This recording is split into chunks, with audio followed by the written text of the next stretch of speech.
when you open your heart, all of life becomes more vibrant and more colorful and more fulfilling and more meaningful. Every experience hits you at a deeper level.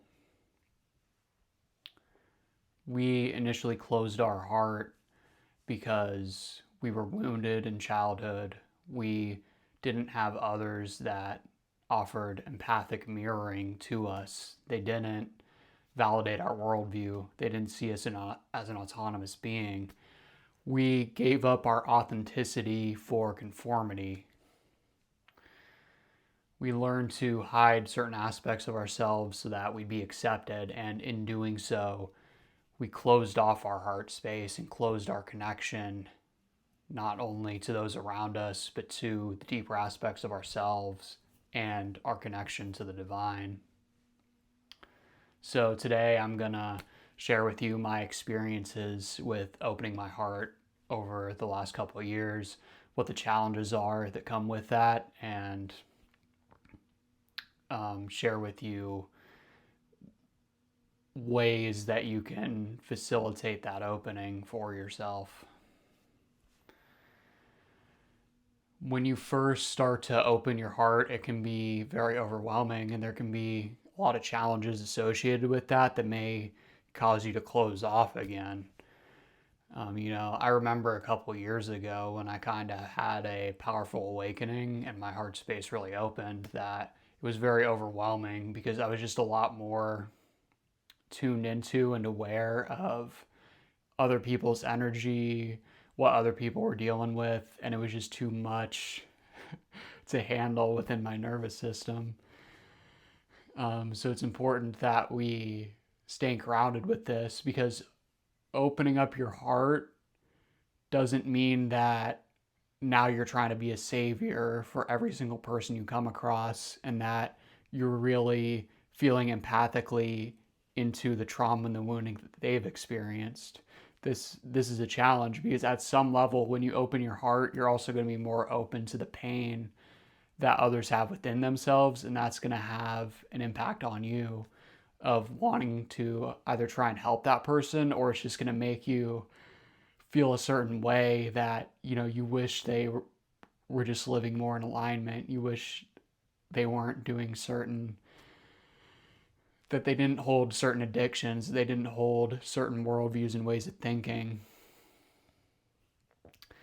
But over time, you'll learn that having an open heart, you can still choose where to direct your energy, and you can become informed from your connection to God where to channel that energy of the open heart, and even bringing that heart energy up to the throat chakra and the spiritual eye, where to bring this energy that you've cultivated in the higher chakras to a place where it will be receptive.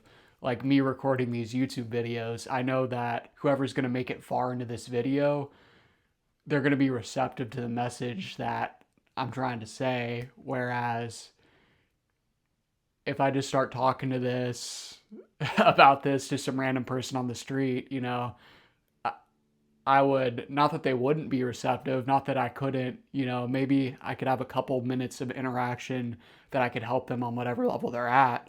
You still want to bring your positive energy into whatever space you're going into, but you don't have to have a 2-hour conversation with that person about opening their heart if they don't even know what a chakra is. They don't, or whether or not, they believe in chakras, someone may still be receptive to the message, right?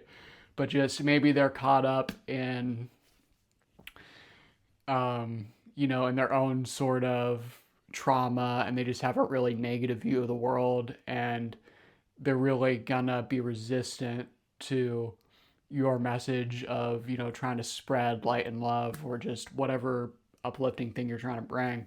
But then again, maybe there's some practical aspect you can help them out with. But okay, what was the point I was trying to reach by saying that? It's just that by opening your heart, it entails a lot of different aspects of the totality of yourself and the totality of life, because you're going to be opening your heart to those around you. and, sharing that with those who are receptive. You're also opening your heart to the wounded parts of yourself, that the reason you closed off your heart, the parts that needed protection. Maybe you do a certain behavior you're not proud of. Maybe you spend 3 hours scrolling on social media, whatever it is, you do something you're not proud of, and the tendency is to beat yourself up. But what really needs to happen is you opening up your heart to that part of yourself that was wounded. This is another aspect of it. Because,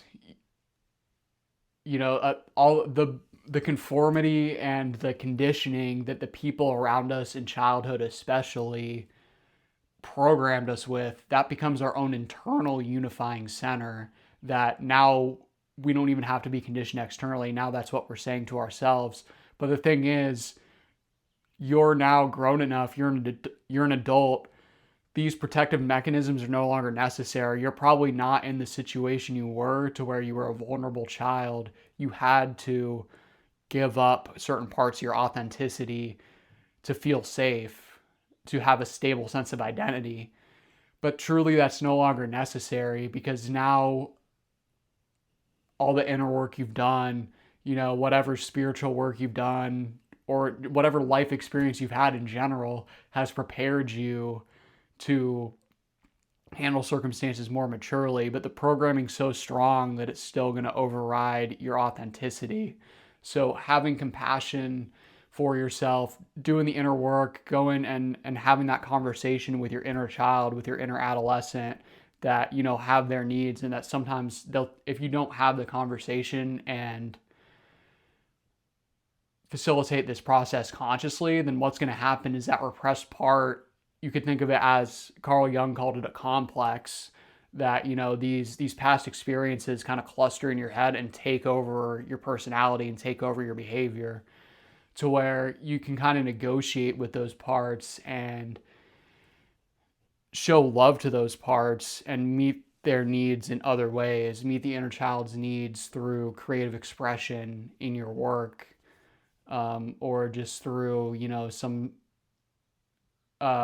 form of entertainment, but that doesn't have to be excessive. Just letting those parts know that you love them, and that, and doing the integration work to integrate all those different aspects of yourself into your personality is going to make you a cohesive unit, moving with conviction instead of fragmented parts of your psyche vying for attention and taking over your consciousness. So basically just having love for all the sub-personalities, having love for your inner child, that's a huge part of this. Your main work right now is to love yourself and to heal yourself. And then from that place is where you're going to be able to help and heal others, if that's what you want to do. And in whatever way is that, excuse me, in whatever ways that God calls you to do so. It's that God calls you to help others. You'll be prepared because you've done the healing work on yourself. What else was it that I wanted to talk about? Let me take a look at my notes here for a second. Something that can help bring you into that heart space is studying examples from the saints and the masters that have lived among us throughout history, because these people were true examples of what it is to live in alignment with divine love, to have unconditional love for everybody, to just share that love and light wherever they went.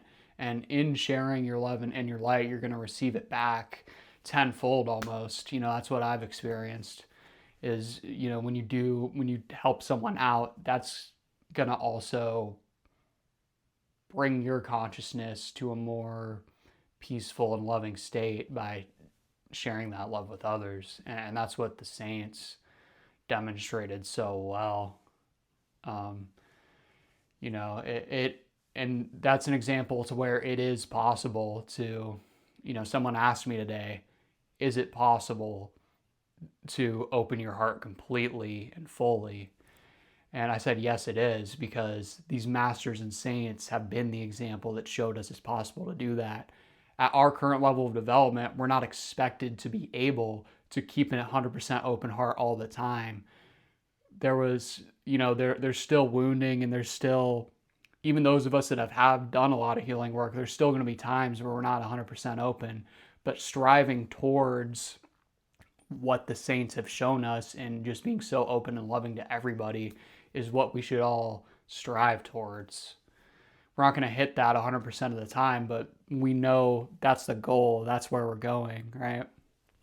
And these saints and masters lived in a human body. They showed us that it's possible for anyone to do this. So yeah, for example, right here, Autobiography of a Yogi, if you're interested, it's my favorite book. It's just, it's a masterful explanation of Yogananda's life written by Yogananda himself, great Indian yogi who came to the West to spread the teachings of yoga, and just how many miracles and how much love he was able to share to all of his disciples, and just really uplift the consciousness of everybody that he came into contact with. It's a very inspiring way to live, to try to embody more of that yourself. In this other book here, God Alone, I've been reading. Yanamata was a disciple of Yogananda, whose letters are featured in this book, and it's useful just, whatever saints or masters resonate with you, to look into to look into their teachings, because that's going to be keeping your eye on what the expression of opening your heart looks like at a practical level. So what are some other ways that you can go about opening that heart space? Actually, one more thing I wanted to touch on is that you're opening your heart to both the more positive experiences of love and joy, but when you open your heart, you're also opening it to, sorrow and pain. That the reason you closed your heart was to escape those experiences. So you're going to have to face that. You're going to have to face it again, and you're going to have to be able to embrace also the more quote unquote negative emotions and experiences. One mindset that can be helpful for experiencing that with a little more ease is to actually not label it as negative or bad, to just be there, be okay in the experience, and just your acceptance of what's happening is going to go a long way to where, you're just able to really feel into that, and there's even beauty in the pain and the struggle as well. When we look back on sometimes the most painful experiences, the hardest times of our lives were the most meaningful and the times that really transformed us. So that's where there's beauty and love in the pain, and the divine purpose of that is to elevate our consciousness. I think we've all had that experience of, oh, okay, this was one of the best things that ever happened to me, while at the time it was very difficult to go through. It was a very painful experience, but I learned so much to, attach my consciousness to higher values of living than what I was doing in the past. Now, another important aspect of opening your heart is that when you open your heart, that's going to allow the energy to also travel up into the higher chakras, the throat chakra, the spiritual eye, and the crown. And allowing that energy to filter up won't sever your connection to the heart space. It'll just strengthen it with increased ability to speak your truth, to say what you mean, and a more powerful intuition as you're tapping here into the divine center of intuition and awakening in the spiritual eye. Because with a wide open heart, when you first get really tapped into that heart space, as I said, it can be overwhelming, and you're wanting to give that love to everybody, and it's hard to manage. But when you're also tuned in more to the spiritual eye, that's going to be what gives you the discernment to apply that energy you're feeling, the love you feel from your heart chakra, in the right direction to where it's going to be receptive. And to be able, from the throat chakra, to speak in a coherent way that's going to help people. Now, what are some ways in which you can apply this and open your heart? Let's actually do just a 1 or 2 minute little meditation here to get you to feel into your heart space. So go ahead and sit down comfortably and close your eyes. And put one of your hands over your heart and just send your consciousness and your attention right over your heart into that heart space.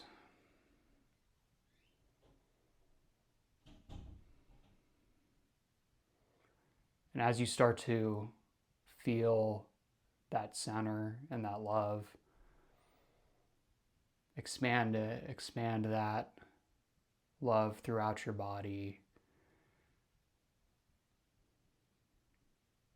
and throughout your mind, and let that love encompass all of you, all aspects of yourself.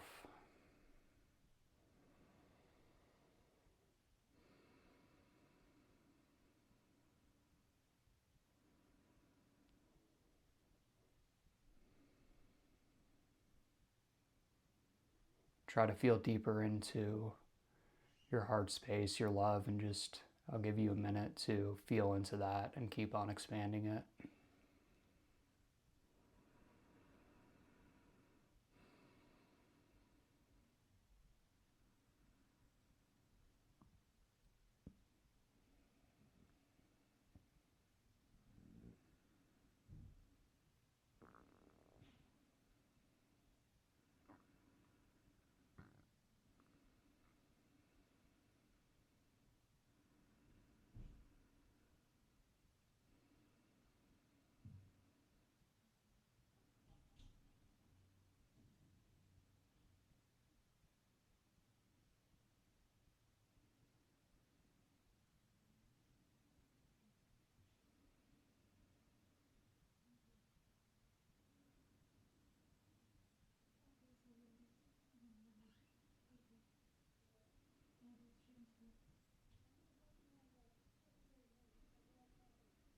All right, now go ahead and open your eyes in your own time. So one of the ways that we can learn to tune more into the heart is just by practicing it, practicing sending your attention there and expanding that love you feel and embodying that in the way you act and in the way you speak. To truly, so just basically practice opening when you feel yourself closing down in a social situation or in any situation whatsoever. Can you practice letting go of that tension and just opening your heart? That'll, over time, help your psyche to realize that you're not going to get hurt if you open your heart, that it's okay to live more from that space. And one more perspective is that doing the inner work, like I said, the inner child work, the subpersonality work, doing the trauma work, looking into these experiences that hurt you and allowing yourself with love to process that and let it go. That's one side of the equation. And the other side is spiritual practice, such as meditation, prayer, opening that love up to the divine, towards God, as well as to yourself, towards all the wounded parts of yourself. That's going to allow your field of consciousness and your love to expand and allow you to live more out of that heart space and the higher chakras in the throat and the spiritual eye. And in that vein, another book recommendation here is The Primal Wound. This is just such an excellent book and such a great explanation of self-realization as well. It has to do with the psychosynthesis model of therapy, which involves expanding into the higher unconscious of spiritual love and light and awakening, and the lower unconscious of, your wounding and things you've repressed. So I'd highly recommend this book. It's one of my favorite books I've read recently.